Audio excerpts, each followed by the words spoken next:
3. Diba? Happy family. Hello mga kalingap. Hello mga kalangga. Please subscribe Jen's Journey.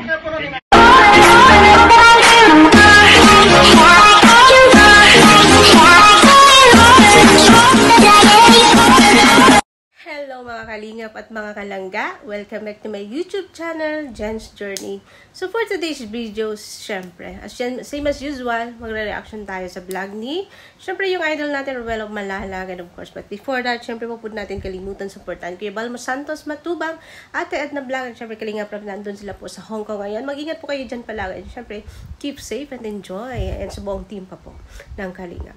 And syempre, Ruel of Malalag, Rachel Morales Vlog, Daddy Donna TV, Kuya Red Noveno, Ate Lorny TV, syempre Kuya Brooks, alang buong team ni Ruel, andyan po sila, Kuya John Rivera Official, Alpi TV, Regan Vlogs, Justin Aguirre, Vegis Kim Official, Alex Librada, at marami po pong iba, of course, Kalinga Pawi and John Landon Official, and syempre, Ambassador Rhea Olarte ng Davao, Mika Agnes, Kalingap Angeli, Kalingap Baby Girl, and Kalingap Dudo, syempre, Kalingap J. Morello Vlogs, andyan po si Kalingap Tatay Papsi, Kalingap Lydia, Billiones TV, Mara 77, Kalingap Jose, and Kalingap Rose, Kalingap Bilma, at marami pong iba, Kalingap Gilbert, Kuya Ken's TV, Brother Paz, marami pong iba. Supportan po natin sila guys sa paraan po ng ating panonood para na po tayo nakatulong sa ating kapwa.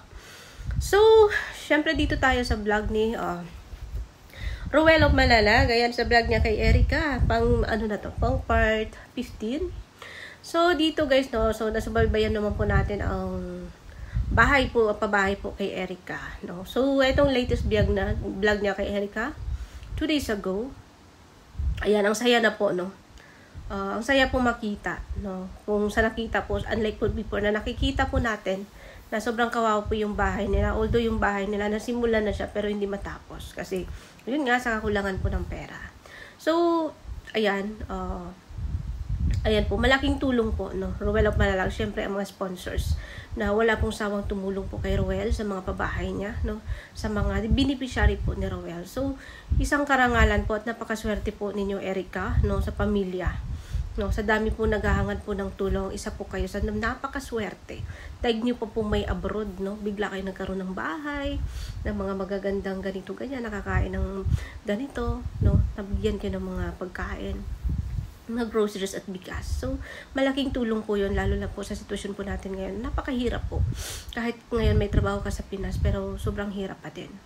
So, ayan, ang saya po pagmasdan, no, ng bahay ninyo patapos na. Although, ang laki ng bahay, no. Yan yung pinakamalaking bahay na pabahay ni Ruel, kasi ano siya din, yung bahay na yan is nagawa na siya. Na-form na siya. Yung pagdating lang ni Ruel is sira yung bubong at saka walang floor, no. Para ngayon, although buong bahay siya ginawa, pero yun nga, pinising na lang yung ibang ano, kasi nabuo na po yan siya, hindi lang nila matapos-tapos, gawa po ng hirap sa buhay. So ayan po, kahit ganun na po yung bahay nila, no, si Erica ganun pa rin kasipag, no, nagtitinda, kumukuha ng gabi, dyan po siya na-recover, no, nila Ruel, kumukuha ng gabi para ila po, para may pambiling pagkain, bigas, no, para sa kanyang pamilya. So napakasipag po, no. Sana po wag pong magbago, no. Kung paano po kayo nakilala, wag niyo po yung pabayaan, no. Sana ganun pa rin po kasi diyan po kayo minahal ng mga sponsor. No, diyan po namin kayo nakilala. Sana tuloy-tuloy lang po kasi yung pabahay is just a bahay, no. Hindi po 'yan kailangan din po natin gumalaw para sa mga kailangan po natin, lalo na po sa inyo. Ayan, may mga anak pa po, may mga bata, at lalo na may parating na naman pong baby. No, nanay, congratulations in advance. God bless sa panganganak mo. No, it's a blessing, no. Swerte yung bata. May dalang swerte kasi napabahayan sila. So, ano lang, tuloy pa rin kung ano yung nakagisnaang kabuhayan. Syempre may trabaho naman papa nila pero kulang kasi marami sila nag-aaral pa. Kaya si Erica is madiskarte, no. Lahat ng paglalako ginagawa niya. Tapos nag-extra pa siya dun sa kabilang bahay na magwalis ba yung maglinis, no, para lang makatulong po siya sa magulang niya.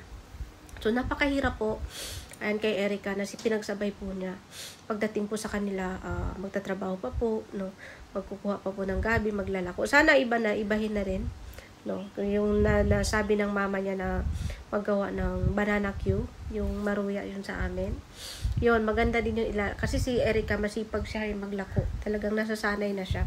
Tapos madami na din siyang kakilala. So, sana po ipagpatuloy lang kahit sa ibang paraan man po kung walang gabi na makuha, no? Basta andyan pa rin po. Tuloy lang po kasi kung ihinto po ninyo siya na hindi na kayo gagawa nito porque ganito may bahay na talagang nakakatamad na po yan. So, better you continue pa rin. Masarap na magbinta, maglako na pag uwi mo, masarap na yung maganda yung bahay na papasukan mo, no? Hindi ka na matutuluan, no? Kahit pagod ka sa paglalako o paghahanap buhay, at least pagdating mo sa tahanan mo, walang problema, no? Masaya lang, no? Hindi sira yung bahay, hindi mo makikita yung kahirapan mo.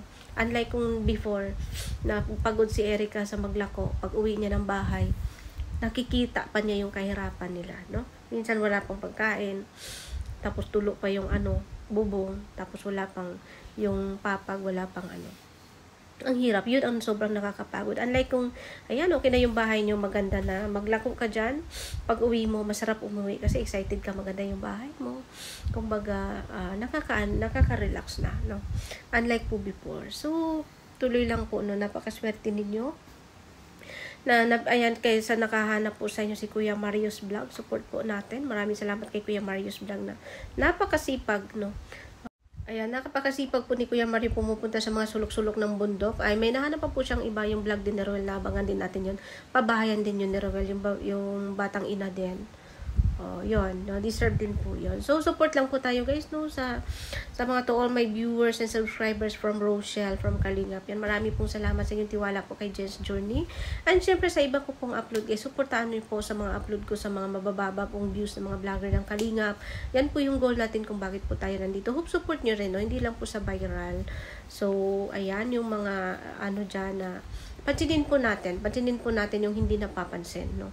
Para naman makilala po yung channel nila kahit sa simpleng gawa natin ng reaction sa kanila, at least may makapansin po sa channel nila, no?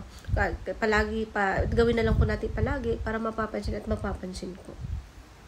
So, maraming salamat syempre kay Roel, no? Napakasipag din ni Roel mag-vlog, no? Talagang yung mga nabablog na parang may namatay, no? May namatay, tapos may darating. Kasi, yung una, may namatay siya na i-vlog na bata. Tapos may dumating, may nag-anak. Yung sino yun? Yung may nag-anak na maraming anak siya. Nag-anak din siya bago. Tapos may namatay na naman, yung may-ari ng lupa. Although hindi naman niya binlog yun, pero ganun pa rin. Tapos ngayon may bata na namang parating. So, andyan yung swerte, no? Kung may nawala, may dumating. Yung si tatay yung pinabahayan ni Roel na namatay, no, na hindi pa yung bahay namatay na si tatay, hindi man lang niya naabutan, no. So, yun, kahit may nawala, andyan pa rin may dumating ng mga sanggol na parating palabas, no. Sana po, ayan tayo mga magulang, gabayan mo natin ang ating mga anak sa maayos, no, at sa tamang landas at sa tamang daan po. So, syempre, shoutout sa hindi pa po nakasubscribe kay Roel of Malalag. Subscribe niyo na po si Roel. Syempre, like and comment and share. And syempre, click subscribe sa kanyang channel and click the notification bell para lagi po kayong updated sa kanyang mga upload. And syempre, shoutout sa hindi pa po nakasubscribe sa akin. Ayan, if you want to follow my journey, please subscribe my channel, Jess Journey, and please click the notification bell para lagi po kayong updated sa aking mga upload. So, ayan, Roel, ayan, marami pong salamat sa mga tulong mo po. I hope, ayan, di ka po I hope na marami pong blessing na darating po kila Erica, kasi si Erica nag-aaral pa po, kailangan talaga ng support. And syempre yung mama niya mag-aanak pa, no? Although andyan naman po yung tatay, at least may katuwang, no? May katuwang kahit papano. Ayan, kukunin na yata niyang karpintero ang tatay ni Erica. Mas maganda po yon kasi yung trabaho andyan lang, no? Hindi na kailangan pumunta sa malayo para magtrabaho at maiwan po yung mga anak nila. So, hanggang dito na lang po ang ating reaction. So, have a great day everyone. Ayan, bye-bye. So isip mo bang susundin di nito, di alam ang gagawin. Kaya na lang ba na nang magdikta ka? Alam ko na may mahal ka ng iba. Puso isip mo bang totoo? Maalala mo lang ba pag di ka na buo? Hihintay ng madaling araw, baka sakaling tumawag ka. Titiis ng ganito pagkat mahal kita, sigurado, sigurado, kahit alam ko, di sigurado, kahit alam ko, dahil alam ko, lagi sinasabi sa sarili, di magtatagalan. So isip, ano bang susundin? Di nito, di alam ang gagawin. Kakayaan na lang ba na nang magdikta ka? Alam ko na may mahal ka ng iba. Puso isip, ano bang totoo? Maalala mo lang ba pag di ka na buo? Hihintay ng madaling araw, baka sakaling tumawag ka. Titiis ng ganito